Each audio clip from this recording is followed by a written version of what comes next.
Watch and burn. Hey, so today I am going to be discussing Philip Glass's 1,000 Airplanes on the Roof. This came out back at the end of the 80s in 89. This was pretty much my first, I think it was my first introduction to him. It was either this or solo piano. I can't remember which.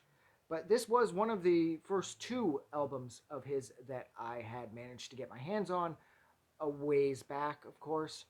And yeah, still to this day, it is one of my favorites.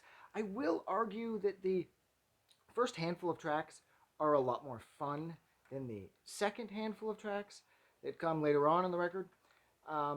This, of course, was for a live performance that he was working on at that point. This has there's a theatrical component to this.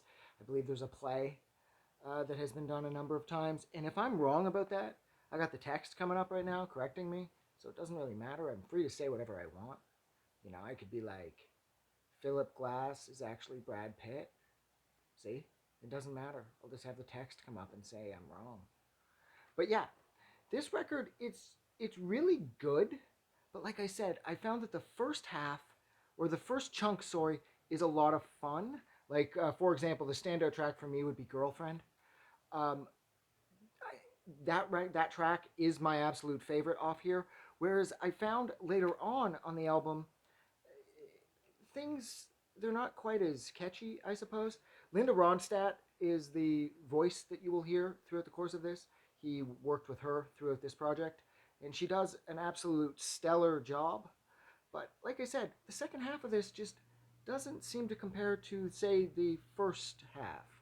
I'd really argue the first handful of songs, first 4 or 5, and then from there in, it's kind of hit or miss, and by the end, I felt like it was mostly missing for me. But I did check, I originally got my hands on this back when I was a little kid, and I was, like, really impressed with it back then.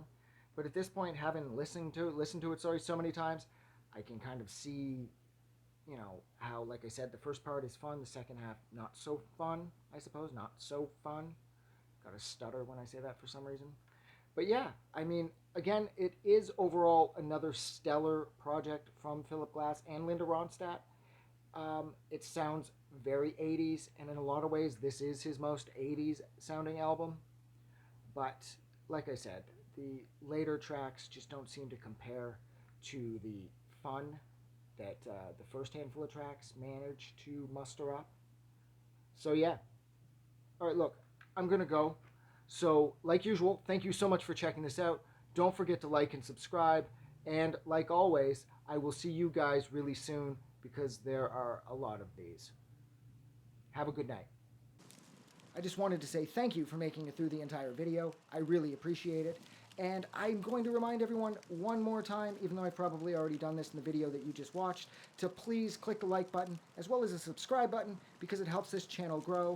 And thank you for hitting like and subscribe, and we will see you guys really soon.